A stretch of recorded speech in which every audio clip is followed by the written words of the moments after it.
Serie de webinarios web, gracias. Esta serie de webinarios web forman parte de un programa de trabajo dirigido por el Programa de Construcción del Movimiento del Secretariado Internacional. Y lo que pretende es poder apoyar la competencia en materia de resolución de conflictos dentro del movimiento. En 2024, Amnistía adoptó un nuevo proceso de resolución de conflictos que se centraba en la importancia de la intervención temprana y en los medios relacionales para la resolución de los conflictos. El proceso nos ofrece una guía paso a paso para poder manejar y resolver los conflictos y asimismo establece una red interna de colegas que tienen la capacidad de ofrecer orientación sobre este tema. Esta red de personas de referencia para la resolución de conflictos, también llamado PRRC, pues es una red en la que en la que participamos muchos y muchas colegas, como por ejemplo Miguel y yo misma. Además, también contamos con una serie de especialistas externos y externas en resolución de conflictos que pueden ofrecer apoyo directo ad hoc para poder ayudar en la resolución de conflictos. También ofrecen orientación tipo coaching y apoyo para fortalecer las capacidades. Macarena, en este caso, pues forma parte de esta lista de expertas externas. Al final del seminario vamos a darles más información sobre el proceso de resolución de conflictos, sobre la red interna y sobre las personas integrantes de la red externa. Para que tengan una idea, en este seminario web va a haber una presentación de alrededor de 20 minutos de Macarena y luego vamos a utilizar el tiempo restante para una sesión abierta de preguntas y respuestas, en la que os invitamos a participar activamente. Durante la presentación verán que la función del chat está desactivada. No se preocupen, vamos a reactivarla cuando lleguemos a la sesión de preguntas y respuestas. En ese momento pueden levantar la mano para plantear las preguntas directamente y les animamos a hacerlo, pero de lo contrario también pueden utilizar el chat. Siempre les agradeceremos que modifiquen su nombre en Zoom para que puedan incluir su nombre, la sección o estructura de Amnistía Internacional a la que pertenecen. Y por último, les recordamos que cuando no tomen la palabra es mejor mantener el micrófono apagado para intentar evitar problemas de sonido. Como ya habrán visto, este seminario web se va a grabar y al terminar la sesión, la grabación se compartirá en el sitio web Liderazgo de Amnistía. Muy bien, pues antes de comenzar, simplemente mencionar que, como todos sabemos, los conflictos son complejos y tienen múltiples capas, especialmente los que han estado ocurriendo durante un tiempo. Estos seminarios web son tan solo un punto de partida para hablar sobre conflictos. La resolución de conflictos complejos puede llevar muchos meses y a veces incluso años, y nuestras conversaciones pues no hacen más que arañar un poquito la superficie de lo que puede ser esta resolución de conflictos. En este sentido, por favor, no duden en plantear cualquier pregunta que tengan. Y con eso, pues me gustaría dar ya la palabra a Macarena para su presentación. Muchas gracias. Muchas gracias, María, y Bábica y Miguel por estar ahí y por todo el apoyo. Em, Mi nombre es Macarena, trabajo con Mediators Beyond Borders International em, en resolución de conflictos, pero también trabajo como mediadora en conflictos familiares, conflictos organizacionales y conflictos en comunidades. Estoy basada en Londres, así que le estaba diciendo a María y a Miguel que me vais a tener que perdonar por adelantado si se me escapan palabras en inglés, porque la mayor parte de mi trabajo profesional, del vocabulario profesional, lo manejo en inglés normalmente. Así que me perdonáis por adelantado si eso es lo que ocurre. Como ha dicho María, tengo una presentación que voy a compartir. Son unos 20 minutos. Y por favor, si tenéis alguna pregunta, apuntadla y después de la presentación está el tiempo para hablar de esas preguntas o esos comentarios o el compartir experiencias que vosotros y vosotros hayáis tenido al ver la presentación. Así que voy a compartir.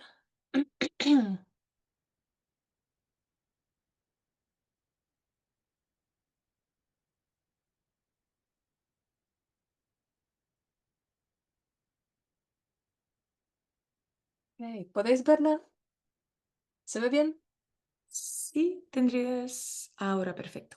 Pantalla Sí. completa. Y no se ve la de presentador, que es que a veces me pasa que cambio No, de 2 pantallas y se siguen cambiando. Vale, pues, a ver. Em, Respuestas a conflictos informadas sobre el trauma. Em, Curiosamente, María y yo teníamos una conversación antes de empezar aquí en la palabra informadas sobre el trauma, porque se refiere a informadas a las respuestas a los conflictos.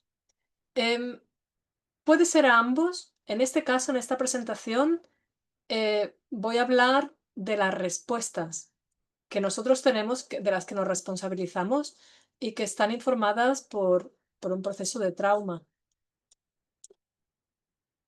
¿Qué es el trauma? Esto lo estoy segura que todo el mundo, todas habéis leído alguna definición de trauma. Yo he elegido estas dos por un par de razones. Primero, porque estas dos personas siempre han estado, Peter Levine con Somatic Experiencing, experiencias somáticas, y Bessel van der Kolk con el libro original del cuerpo lleva la cuenta, que fue uno de los pioneros en expandir la comprensión del trauma como algo que, primero, que no es del pasado, sino que es actual, y segundo, que se siente somáticamente.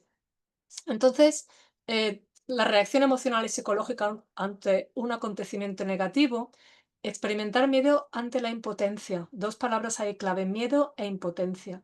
Cuando se siente que no podemos hacer lo que sabemos que podría ayudar, o no podemos hacer más, o no está en nuestras manos. Eso tiene mucha influencia en que cause trauma. Y la segunda es una historia de ahora, aunque se vivió hace un tiempo, es actual, es en el presente, no ha pasado y se sigue viviendo continuamente.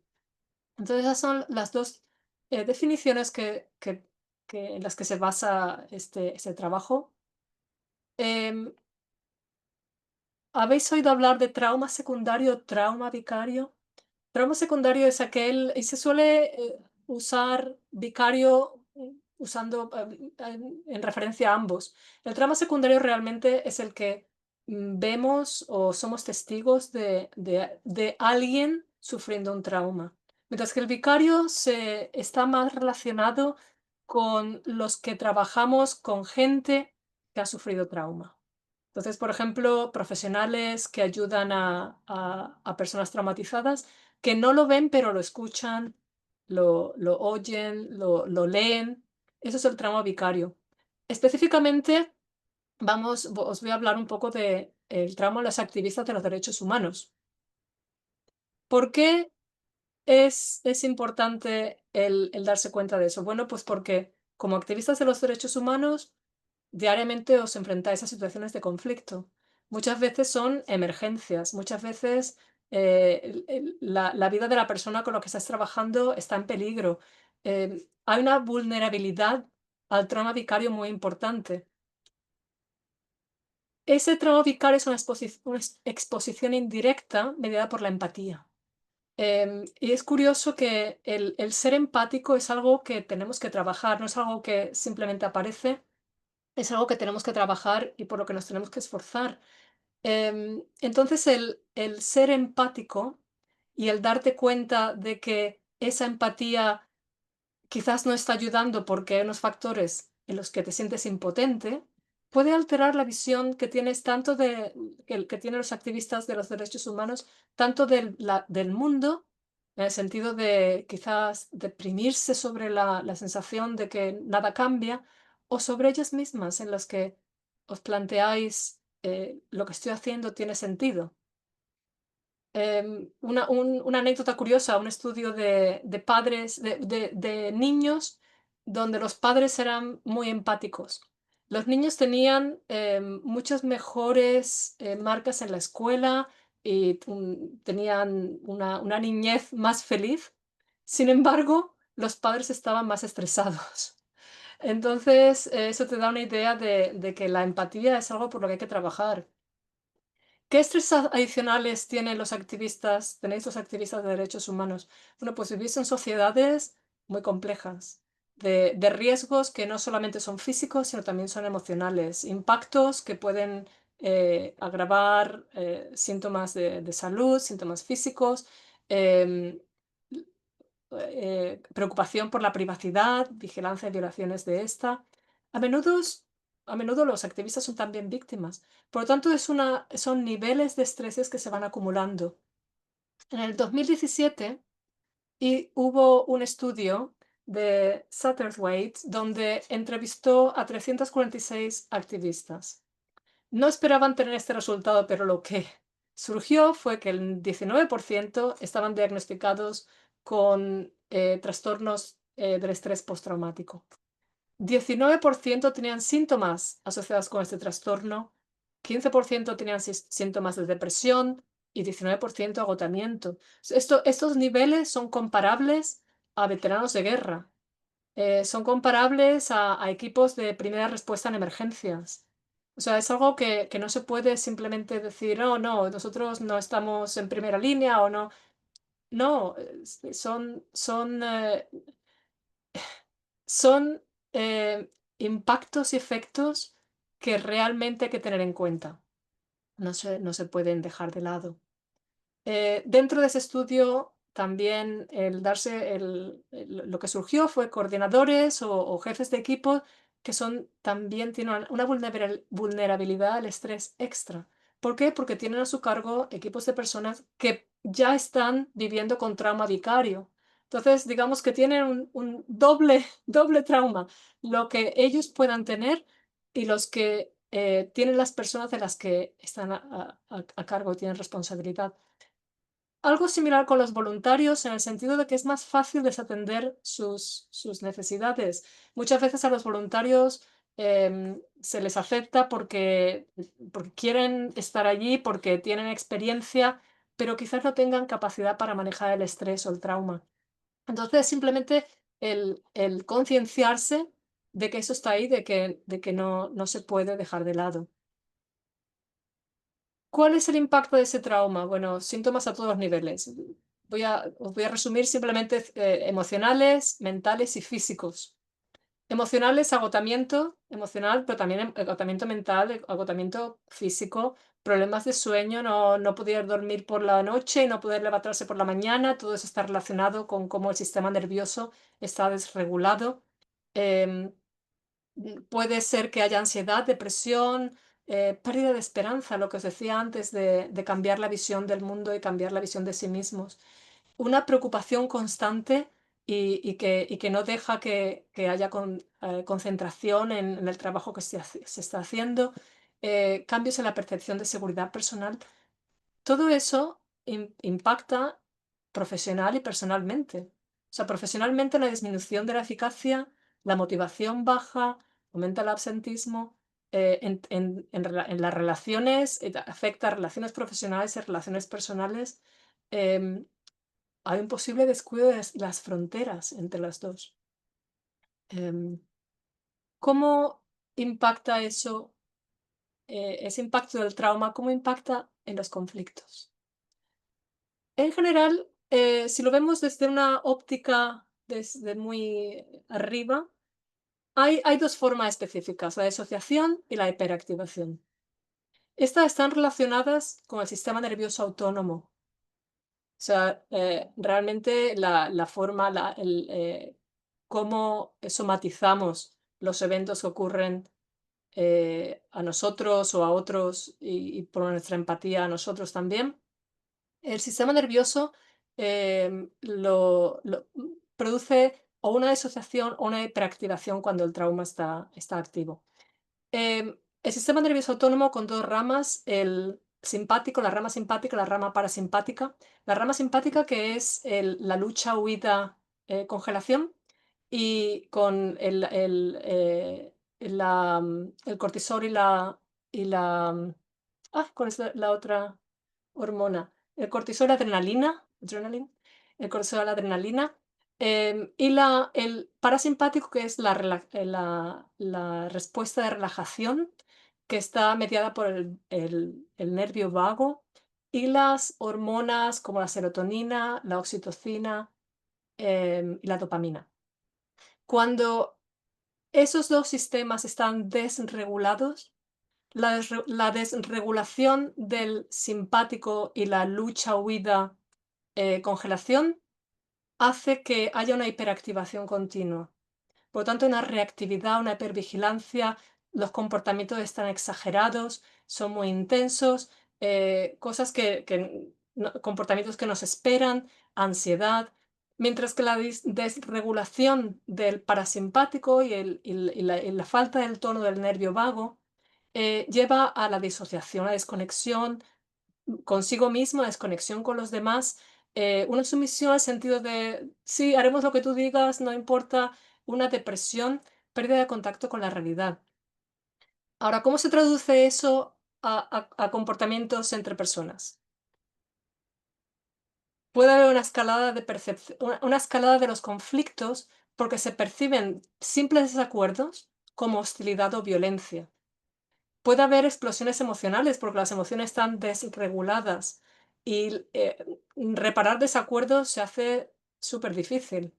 Se evita la resolución por el miedo, el evitar continuamente porque se lee como una amenaza, el cuerpo lo lee como una amenaza. También se recrean dinámicas del pasado, es como estar un ciclo del que no se sabe cómo salir. Hay dificultades para escuchar y exponer argumentos de forma lógica, y de hecho la escucha está súper relacionada con el estrés y los músculos que facilitan el oído medio. Cuando hay mucho estrés, adrenalina y el cortisol están súper subidos, em, esos músculos están muy tensos, lo cual hace muy difícil, de hecho, la escucha físicamente. También hay generación de dificultades en la confianza, en confiar en los demás, incluso confiar en uno mismo, no estar seguro de por dónde vamos a salir o por dónde van a salir otros. En una generación de dificultades también por la regulación emocional y las interacciones sociales. Y por último, una intolerancia al estrés. O sea, cualquier situación simplemente multiplica por 40 lo que antes hubiera sido más cómodo de procesar. Entonces, ¿cuáles son estas respuestas a conflictos informadas por el trauma que tenemos que entender, que tenemos que concienciarnos? Bueno, primero esa concienciación de la existencia del trauma, de sus causas y sus impactos, aprender qué es lo que lo produce, aprender las respuestas. Segundo, reconocer que es único en cada persona. O sea, no podemos tener un molde que se aplica a todos por igual. Tenemos realmente que darnos cuenta que el comportamiento, la percepción es único. Por lo tanto, el ser curiosos, la curiosidad por saber, por entender, es muy importante. Y luego mm, darnos cuenta de que el sistema nervioso está desregulado, que lo que esa persona está haciendo no es contra nosotros, sino es tratar de encontrar una protección a lo que ha pasado antes y que su sensación de amenazas no es la misma que la nuestra. Una palabra puede ser una amenaza para ellos y no para nosotros. Por lo tanto, en vez de preguntar, ¿pero qué le pasa a esta persona? Con ese tono mentalmente, tenemos que preguntar, ¿qué necesita esta persona? ¿Cuáles son las necesidades que no entendemos? Ahora, las mayores necesidades de la persona traumatizada están aquí: reconocimiento y comprensión, seguridad. Y seguridad es física, pero es también emocional y mental. El saber que no te van a juzgar, o el saber que te van a juzgar, eso te hace sentir insegura. necesitan regulación del sistema nervioso, necesitan comunicación y colaboración, necesitan poder elegir, empoderarse de que no hay impotencia, que es lo que generó ese trauma. Tiene que haber una flexibilidad y creatividad en cómo se gestionan la relación con una persona traumatizada o lo que pueden necesitar en el sentido de un proceso. Y hay que darse cuenta de que la confianza se ha perdido. Aunque no se den cuenta de ello, la confianza no está ahí porque físicamente y el sistema nervioso, la amígdala que está la parte media del cerebro, en el sistema límbico, la amígdala está continuamente hiperactivada, diciendo es peligro, peligro, peligro. Y el peligro puede ser el colega que viene a decirte, este informe tiene que ser diferente, lo mismo que como si viniera alguien con una pistola. La amígdala no va a diferenciar. Por lo tanto, ¿qué herramientas? Y como dijo María al principio, esto es un puntito en el mar, una olita en el mar de lo que realmente podemos hacer. Pero es muy importante en el sentido de saber qué es lo que hay y saber qué preguntas podemos hacer. Intenté encontrar esta imagen en inglés, pero no la encontré. Y es tan útil en ver cómo una persona que por dentro puede estar enfadada, puede estar con miedo, puede estar dolida, puede sentirse solitaria, confusa. em, Todo eso pasa por dentro, mientras que lo que nosotros intentamos ofrecer es un espacio seguro en el que no hay juicio, en el que estamos escuchando, en el que vamos a observar, en el que no estamos por decir, pero ¿qué le pasa? Sino cuál es la necesidad. Lo primero es que el lenguaje es muy importante. El lenguaje que usamos moldea nuestra mentalidad, moldea nuestras creencias. De hecho, son la expresión de nuestras creencias, la expresión de lo que pasa por nosotros. Y esto nos va a afectar en cómo pensamos y en nuestro comportamiento. Por lo tanto, ¿cómo describimos, como ejemplo, cómo describimos a una persona que no escucha? Alguien que es que no me escucha nunca. ¿Cómo los describimos?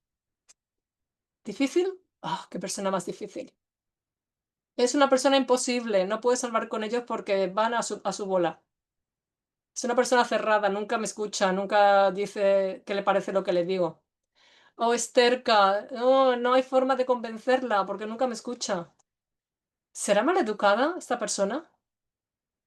¿O es una persona que está traumatizada, conmocionada, fuertemente afectada? El lenguaje que tenemos tanto mental como lo que decimos va a afectar cómo esa persona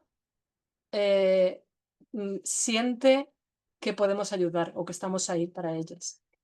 Por tanto, el lenguaje, súper importante. ¿Qué es lo que habla a través de nosotros? ¿Hablan nuestros miedos? ¿Hablan la experiencia pasada simplemente porque esa persona es similar a la que conocimos antes? Em, Segundo, una evaluación de comportamientos que pueden ser indicadores de desregulación. No estoy hablando de juzgar, estoy hablando de observar. Ups. Em, Preguntas como, por ejemplo, ¿la persona ha cedido repentinamente, ha aceptado todo? Imagínate, estáis con una conversación y de repente pasa eso. ¿Qué significa? Eso significa, ¿realmente necesitamos hablar más en detalle para ver qué ha pasado? ¿O se muestra excesivamente o inesperadamente conflictiva? ¿Se ha cerrado en banda o se queda mirando al vacío? ¿Hay incongruencia entre lo que dice y su lenguaje corporal?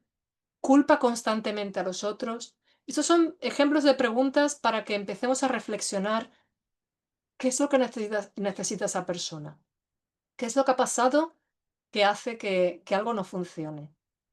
Máscaras emocionales. El conocer, esto es un ejemplo también, es de Emery. Había puesto de dónde viene el nombre del libro, pero se ha borrado, no sé por qué.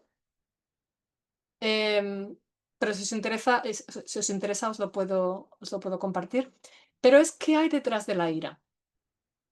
Como ejemplo, la ira es uno de las emociones clave en cómo reaccionamos a los conflictos y nuestras percepciones de amenaza. Por lo tanto, entender de dónde viene esa ira cuál es el objetivo, cuál es la emoción, cuál es el comportamiento base. Por ejemplo, tiene que ver con el apego. Por ejemplo, dos personas que trabajaban juntos y ya no trabajan, trabajaban muy bien y de repente no trabajan porque ha habido un conflicto, pero echa, o al menos una de ellas echa de menos a la otra persona y la ira lo que está escondiendo es el anhelo de una reunión. O simplemente es dolor físico-emocional, teniendo en cuenta que el dolor físico y el emocional pasan por partes del cerebro que están interaccionando. Por lo tanto, el dolor emocional se siente como físico. Es la ira la respuesta a estar herido. Otra herramienta, habilidades clave. Podemos aprender a escuchar activa y profundamente. Podemos aprender a reformular lo que nos están diciendo para que lo que demos de vuelta sea más positivo. Podemos crear un espacio seguro. ¿Qué preguntas son las que nos van a ayudar a que las personas no se sientan juzgadas? Y, y ya para terminar, un ejemplo de cómo estimular el sistema nervioso parasimpático. ¿Ok? Y el sistema nervioso parasimpático es la respuesta a la relajación. ¿Cómo podemos estimular la sensación de bienestar, la sensación de relajación en una situación en la que hay un conflicto negativo? Crear un entorno seguro, como decía antes, no es simplemente la parte física, la confidencialidad, quizás estar en un sitio que no es en medio de la oficina donde tenéis normalmente el trabajo, pero en un sitio en el que se puede hablar con privacidad. El entorno seguro es también el saber que esa persona no va a ser juzgada, no se la va a criticar. Lo que hay es el querer entender y el querer ir hacia adelante. Y una velocidad lenta, mientras que la velocidad, el sistema nervioso de la adrenalina, el cortisol, va con velocidades. ¿Por qué? Porque el peligro tienes que ponerte a salvo. Por lo tanto, no puedes ir lento. Em, el hablar de forma lenta, tener pausas cuando estás hablando con una persona que está en ese tipo de reacción es muy importante. Un par de cosas que siempre pienso que es increíble. El sentirse escuchado aumenta la dopamina. El sentirse escuchado. Algo tan simple y a la vez tan profundo. El saber que alguien te escucha sin esa crítica. Aumenta la dopamina, que significa aumentar la motivación, la sensación de recompensa, la productividad. Pero también aumenta la serotonina. La serotonina se produce principalmente en el intestino y está de nuevo mediado por el nervio vago y la información al cerebro. Pero aumenta la sensación de felicidad, de calma, de concentración, de poder hacer tu trabajo mejor. Sentirse escuchado también aumenta la oxitocina, que es la hormona de los vínculos humanos. El reconocer las emociones, la empatía, se asocia con un aumento de la oxitocina. Preguntas abiertas ayuda a activar la corteza prefrontal, que es donde tenemos las actividades de empatía, resolución de conflictos, contemplación, escucha activa. Y un poco autorregulación en el sentido de nosotros mismos. Podemos estimular ese nervio vago que es la reacción de relajación. Sí podemos. De hecho, en los últimos años se ha puesto casi de moda el trabajar con el nervio vago, la respiración profunda y lenta con una pausa en la exhalación activa la relajación. El tararear, el hacer el sonido aquí en la caja de la voz, de hecho estimula el nervio vago. El cantar estimula el nervio vago, porque el nervio vago va a lo largo de la yugular también.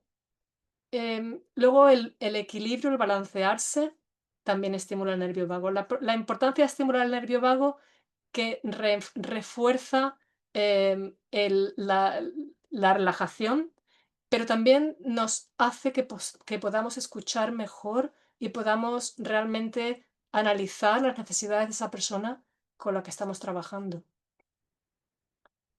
Y simplemente al final Viktor Frankl era un psicólogo, un superviviente del Holocausto, y esa es una de mis citas favoritas. Entre el estímulo y la respuesta hay un espacio. En ese espacio reside nuestro poder para elegir nuestra respuesta.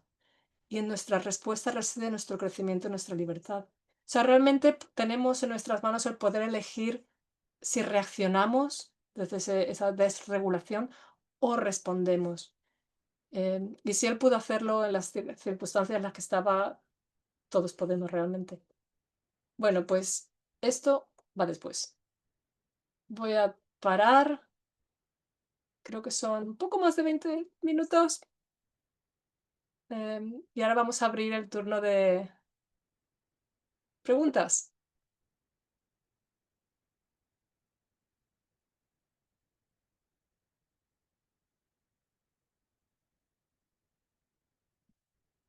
o comentarios o experiencias que veáis que realmente tienen sentido o que tienen más sentido con lo que habéis escuchado hoy.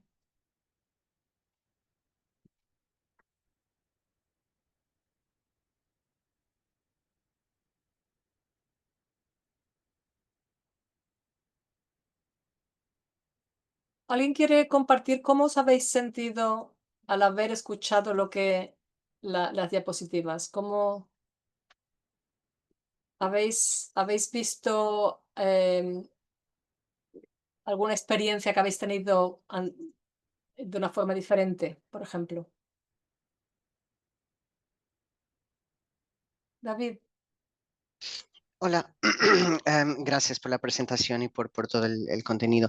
Una cosa que siempre me suena como un reto interesante es cómo cuándo identificar y cómo poder hacerlo para las demás, o sea, el autocuidado colectivo en la presión, sobre todo también de organizaciones sociales y más quizás en este marco o en este entorno, de poder cuidar a los demás y, y contrarrestar, digamos, la tendencia que existe en un trabajo de misión, ¿no? En que la gente siente el trabajo que debe hacer como una misión y por eso a veces la tentación de correr más, de ir más allá y que esto no nos permite muchas veces los espacios para tranquilizar, para calmarnos, para hacer este trabajo diario.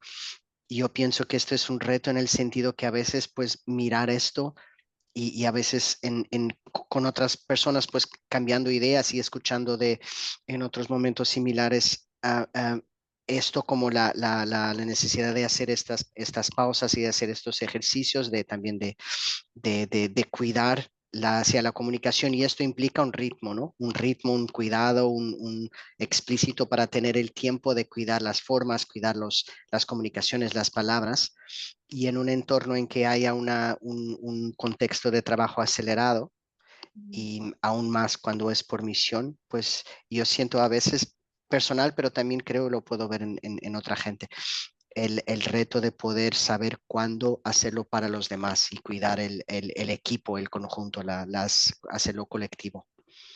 Muy, muy importante lo que has dicho, David. Primero, porque la verdad es que como en los aviones, tenemos que ponernos la mascarilla nosotros antes de ponérselo a otros. Tenemos que cuidarnos a nosotros mismos porque si no, no podemos cuidar a otros.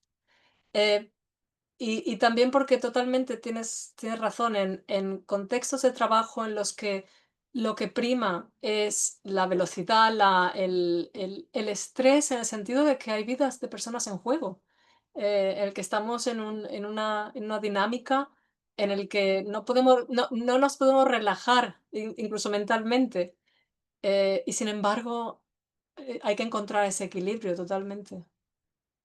Mm.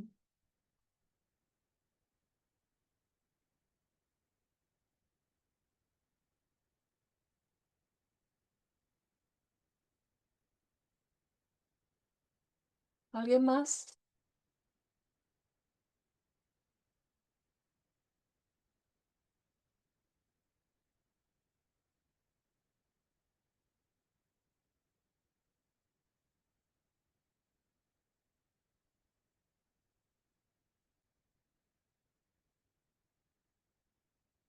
Creo que María, estás mirando los chats para ver si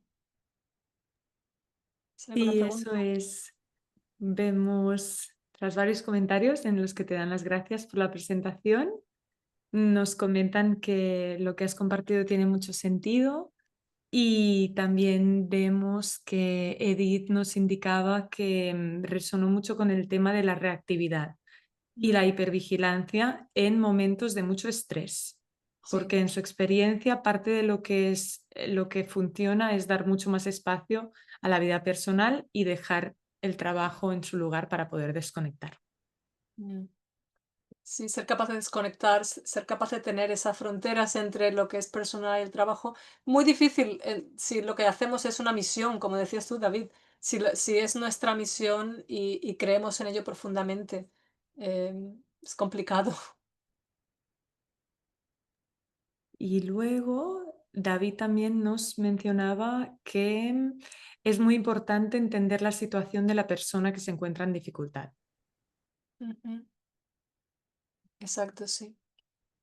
Ahí está la curiosidad de la que hablaba antes y la pregunta de qué es lo que necesita en vez de qué es lo que le pasa. Sí, exacto. Gabriel, Gracias por la presentación, Magdalena. ¿Puedo hacer mi pregunta en inglés? ¿Está bien? ¿podemos traducirla? Sí, sí. Okay. Yo quiero saber si tiene, I would like to know if you have tricks either for managers or directors, because we also deal with like new people, new staff or new activists, and we don't necessarily know their history. So do you have tricks for, onboarding them and being aware of potential past trauma that makes them more prone to reactions? That's interesting. O sea, trucos para saber, trabajando con gente nueva, imagino que es para todos los niveles. Realmente, cuando trabajas con gente nueva, ¿cómo saber si esa persona sufre de trauma? ¿Es that correct, Gabriel? Y trucos, no, ojalá hubiera una pastilla que dijera, vamos a, a verlo directamente.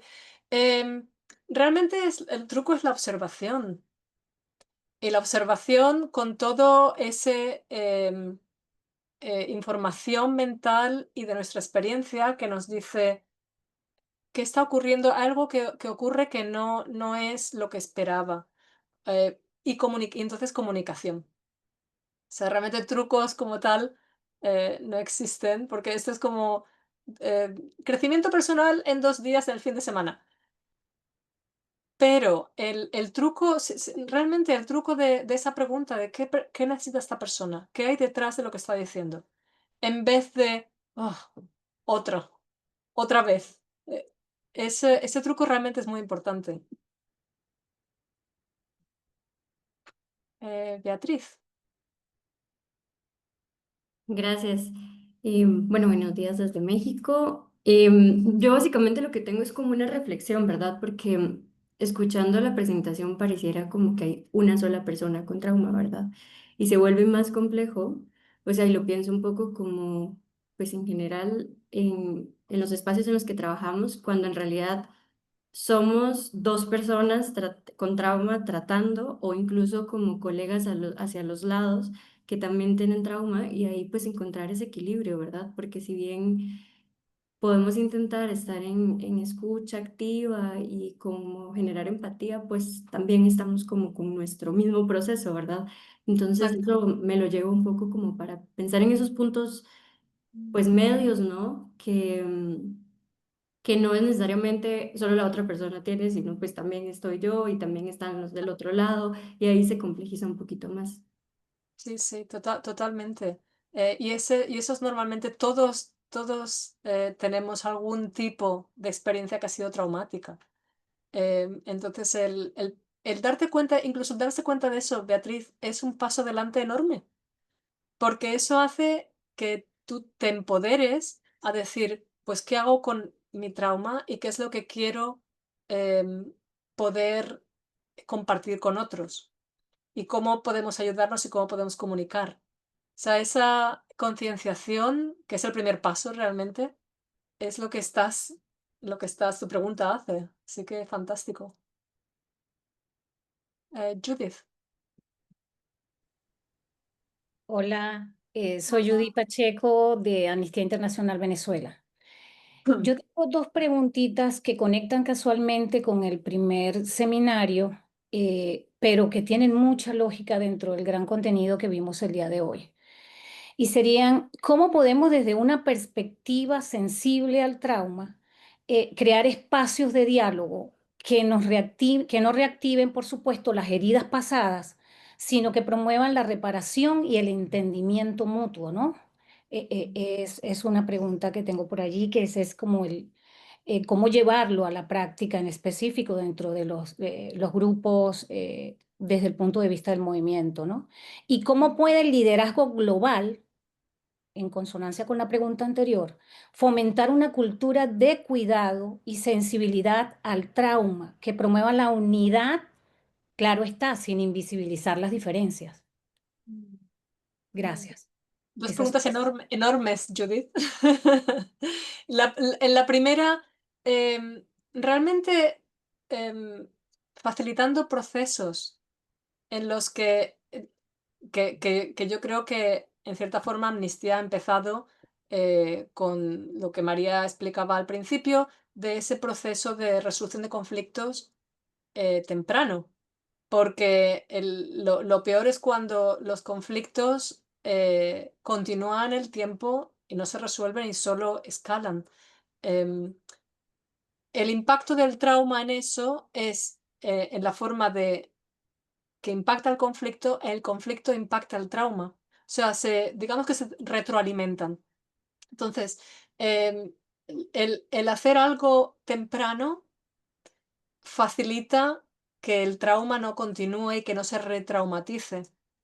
El hacer procesos que tengan en cuenta esas necesidades, la necesidad de seguridad, a nivel físico, pero a nivel incluso más importante, emocional y mental.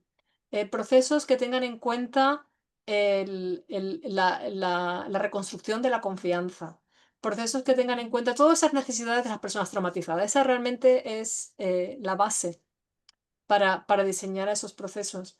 Pero yo creo que esperemos, y lo que preguntabas del liderazgo, yo creo que el comienzo el año pasado de Ibábica podrá dar más explicaciones. Y tenemos una diapositiva al final que me parece que Miguel va a comentar.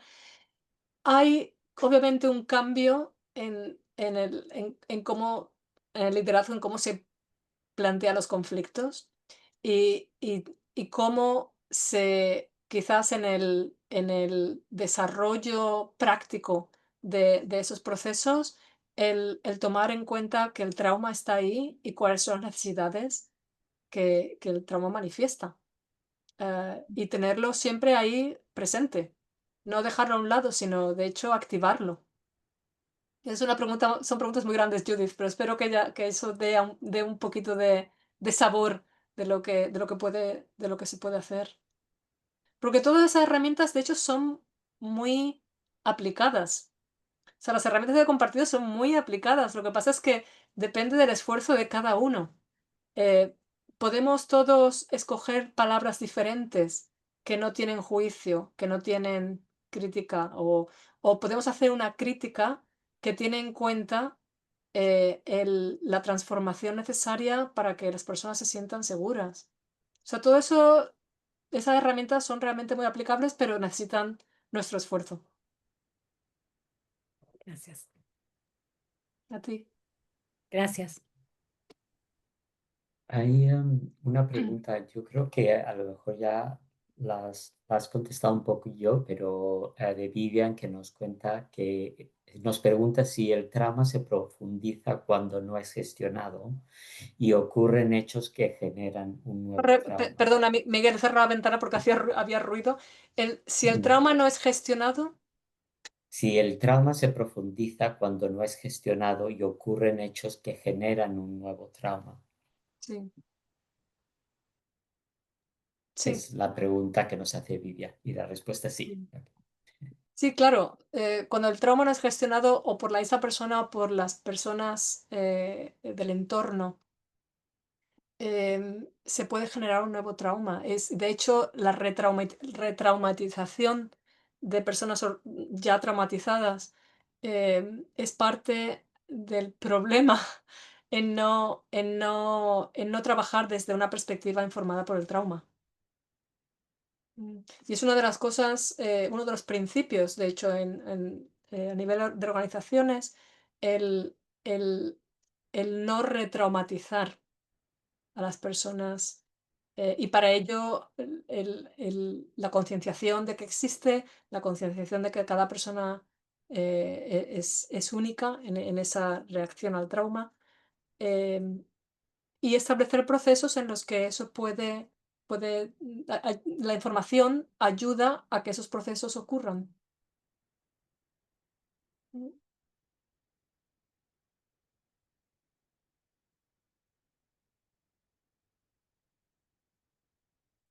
¿Otras preguntas? ¿O comentarios? Eh, de nada. ¿O experiencias que alguien quiera compartir?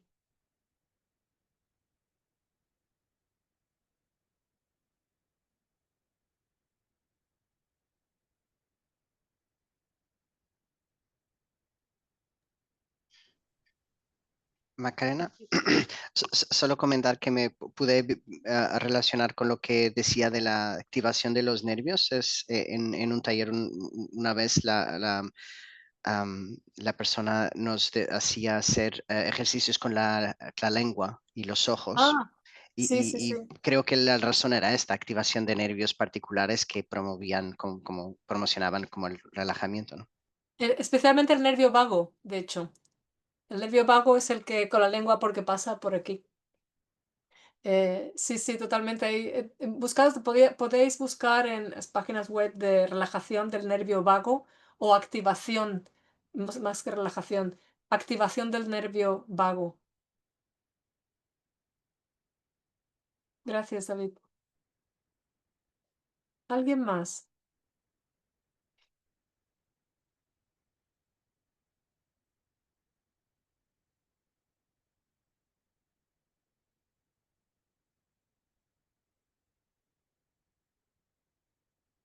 María. Mientras surgen más preguntas, aprovecho para plantear una.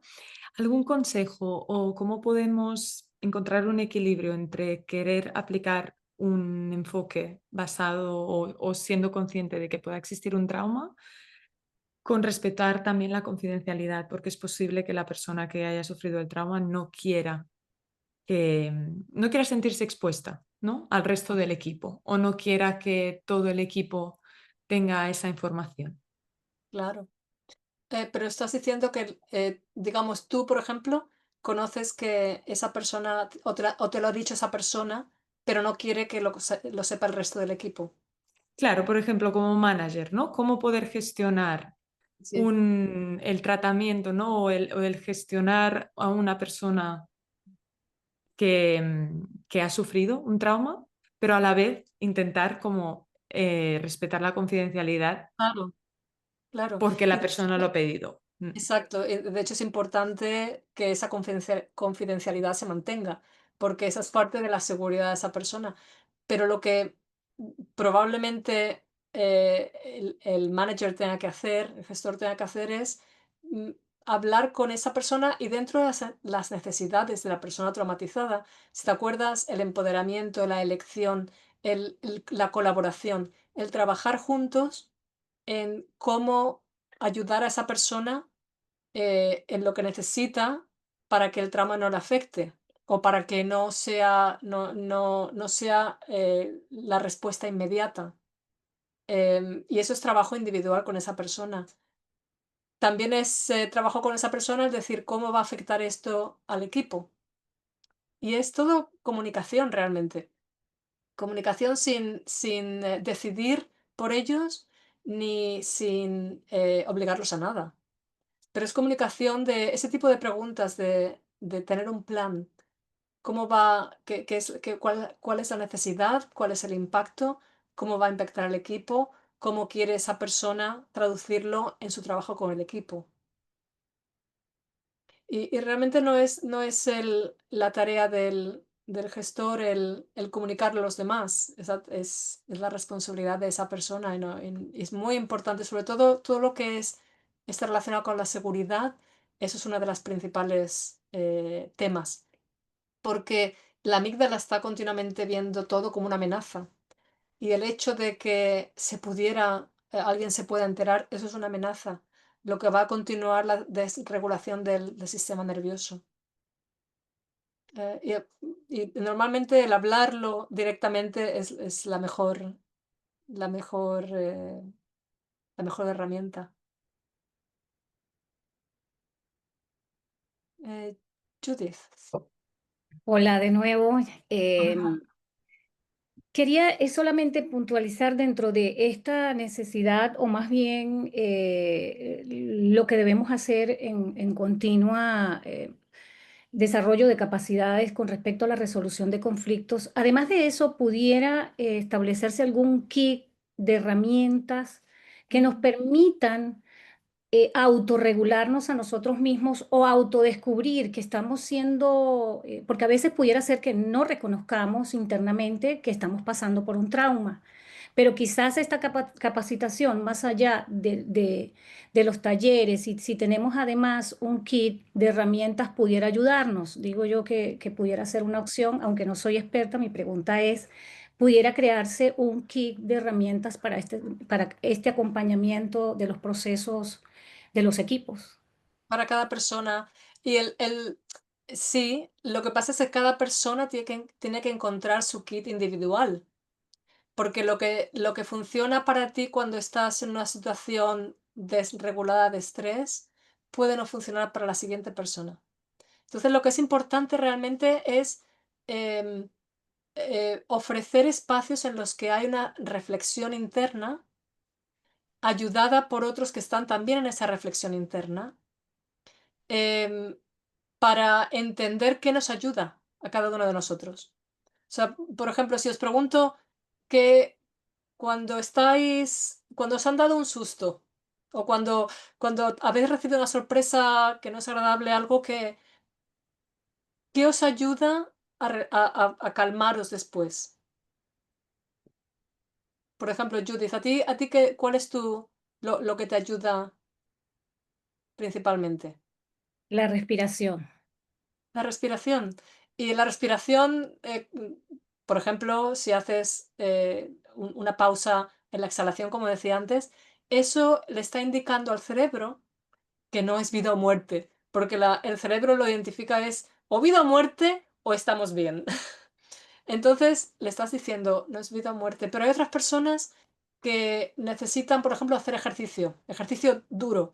¿Por qué? Porque se suda, la adrenalina y el cortisol se sudan, el estrés se suda. Entonces, hay personas que solo se relajan con eso.